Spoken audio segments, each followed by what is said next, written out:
어떤 사람이 30년 동안의 직장 생활을 마치면서 지나온 자신의 시간을 분석해 보았다고 합니다. 그랬더니 30년 중에 잠잔 시간이 9년, 식사 시간이 2년, 독서한 시간이 2년 1개월, TV 본 시간이 2년 3개월, 담배 피운 시간이 3년 2개월, 파티에 참석한 시간이 1년 4개월, 술집에 간 날이 7개월, 남의 흉본 시간이 1년 2개월, 화장실에 앉아있은 시간이 4개월, 도박한 날이 9개월, 그 모든 시간을 합해보니까 22년 8개월이 되었습니다. 30년에서 22년 8개월을 빼니까 7년 4개월이 남는데 그 7년 4개월도 화낸 시간, 출퇴근 시간, 차 마시고 신문 본 시간, 사람 만난 시간 등등 모두 빼고 나니까 정말 일한 시간은 얼마 되지 않더랍니다. 신앙생활도 그렇습니다. 얼마나 오래 신앙생활을 했느냐가 중요한 것이 아니고 하나님께서 주신 물질과 시간을 가지고 얼마나 주님의 영광을 드러내고 이웃을 섬기는 일에 사용했느냐 하는 것이 중요한 것입니다. 예수님은 산상수훈의 결론으로 인생을 집을 짓는 것에 비유하면서 인생집을 짓는 사람 중에 지혜로운 사람과 어리석은 사람이 있다고 말씀합니다. 지혜롭다는 말은 깊이 이해하고 깨달아서 올바른 분별력을 가진다는 뜻입니다.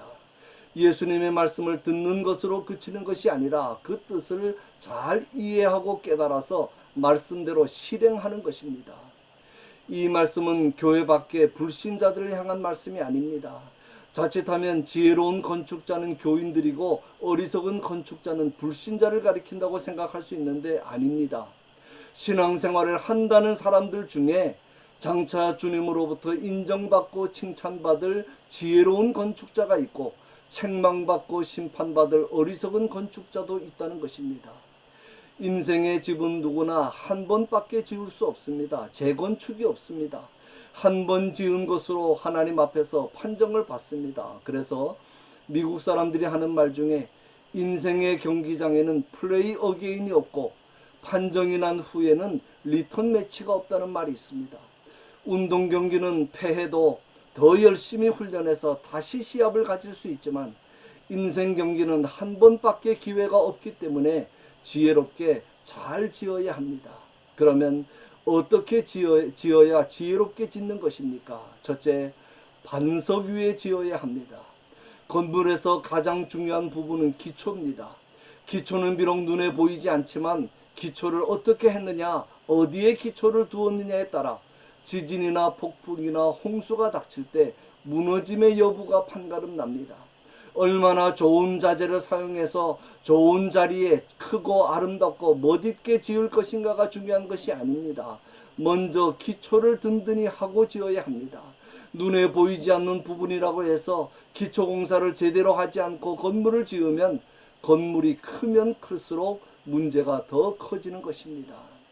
우리의 인생의 기초는 세상 권력이나 학력이나 재력이 아니라 반석이신 예수 그리스도입니다. 주는 그리스도시요 살아계신 하나님의 아들이라고 하는 믿음이 우리의 삶의 기초입니다. 예수님만이 나의 구주가 되시며 내 삶의 주인이시며 왕이시라는 삶의 자세가 어떠한 비바람과 태풍이 와도 흔들리지 않는 영원한 반석이라는 말씀입니다. 그러므로 지혜로운 건축자는 반석이 되시는 예수님의 말씀을 그대로 믿고 그분만 의지하면서 말씀대로 순종합니다. 누구든지 나의 이 말을 듣고 행하는 자는 그 집을 반석 위에 지은 지혜로운 사람이라고 했습니다. 지혜로운 건축자는 하나님의 말씀을 듣고 그대로 행하는 사람이라는 말씀입니다. 두 번째는 심판날에 견딜 수 있는 집을 지어야 합니다. 본문의 초점이 비가 내리고 창수가 나고 바람이 부는 날에 맞춰져 있습니다. 집을 지을 때는 항상 안전하고 평안할 때를 기준으로 짓는 것이 아니라 지진이나 홍수 같은 천재지변이나 어려운 때를 염두에 두고 지어야 합니다. 여름에 집을 짓는다고 해서 더위를 피할 생각만 해서는 안 됩니다. 곧 다가올 겨울의 추위도 염두에 두고 지어야 합니다. 그러나 어리석은 사람은 내일을 생각하지 않습니다. 오늘 당장 배부르고 지금 당장 유익이 되고 오늘 당장 편하면 그것으로 만족합니다. 땅을 파고 기초를 제대로 하는 수고와 땀과 노력을 기울이지 않습니다. 그런 자의 집은 심판날에 견딜 수가 없습니다. 일본 동경에 임피리얼이라고 하는 호텔이 있습니다. 이 호텔을 지은 사람은 미국의 건축가 프랭크 라이트라는 사람입니다. 이 사람이 이 호텔 건축을 맡고 4년의 전체 공사 기간에서 2년을 기초공사에 썼습니다. 공사비도 기초공사에 많이 썼습니다. 사람들이 전부 미쳤다 그랬습니다. 그러나 이 사람은 누가 뭐라고 하든 자기 소신대로 열심히 지었습니다. 그런데 이 호텔이 세워지고 52년이 지나서 동경 대지진이 일어났습니다. 그때 동경에 있던 대부분의 건물이 무너졌는데 이 호텔만 그 안에 있던 것까지 하나도 손상되지 않았다고 합니다. 인생집을 지을 때는 항상 심판날을 의식하면서 지어야 합니다. 지혜로운 건축자나 어리석은 건축자나 모두 다 하나님의 심판대 앞에 서야 하기 때문에 그 심판을 통과해서 승리자로 나타날 수 있는가를 항상 생각하면서 집을 지어야 합니다. 혹시 마지막 심판 때 예수님께서 내가 너를 도무지 알지 못한다, 이 불법을 행하고 불량주택을 지은 자들아 내게서 떠나가라고 하시면 어떻게 되겠습니까? 세상에서의 내 모든 수고와 노력은 수포로 돌아갈 뿐 아니라 실망과 부끄러움과 비참함은 이로 말로 다 할 수가 없을 것입니다. 지금 나는 인생집을 어디에 어떻게 짓고 있습니까? 반석 위에 짓고 있습니까? 혹시 땅을 파고 반석 위에 짓는 것이 귀찮거나 힘들다고 대충 모래 위에 짓고 있지 않습니까?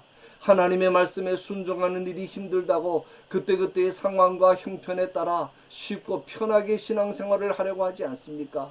미래에 얻을 영광과 축복보다 현재에 누리는 즐거움에 만족하며 살고 있지 않습니까? 심판날에 견딜 수 있는 인생집을 짓는 일이 결코 쉬운 일이 아닙니다. 많은 수고와 땀과 눈물과 희생이 따릅니다. 육체의 정욕을 다스리기 위해 나 자신과 날마다 싸워야 합니다.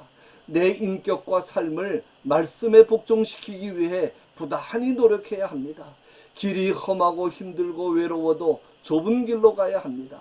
주여 주여 하면서 말로만 잘 믿어서는 안 되고 하나님께서 기뻐하시는 아름답고 선한 열매를 많이 맺어야 합니다. 그렇지 않으면 환난의 바람, 유혹과 시험과 시련의 풍파가 몰아칠 때 그동안 쌓아놓은 모든 것들이 순식간에 파괴되어 버리고 마는 것입니다. 결론입니다. 우리가 지은 집이 주님 앞에서 판정받을 날이 얼마 남지 않았습니다. 여러분은 지금의 신앙생활에 만족하십니까? 지금까지 살아온 삶으로 그대로 끝나도 괜찮겠습니까? 지금 이 시간 흔들리지 않는 반석 위에 하나님께서 주신 설계도대로 집을 잘 짓고 있습니까? 내 인생 집에 중간 검사를 해봐야 합니다. 혹시라도 잘못되었다면 빨리 바로잡아야 합니다. 평상시에는 반석 위에 지은 집과 모래 위에 지은 집이 별 차이가 없습니다. 외형적으로는 오히려 모래 위에 지은 집이 더 멋있고 더 아름답고 더 그럴듯하게 보일 수도 있습니다. 거기에 속으면 안 됩니다. 비가 내리고 홍수가 나면 그 결과는 엄청나게 달라지기 때문입니다. 우리 모두 영육간에 하나님의 풍성하신 은혜와 복을 받아서 인생집을 멋있게 멋지게 하나님께서 원하시고 기뻐하시는 대로 지어가는 지혜로운 건축자들이 될 수 있기를 주님의 이름으로 간절히 축원합니다.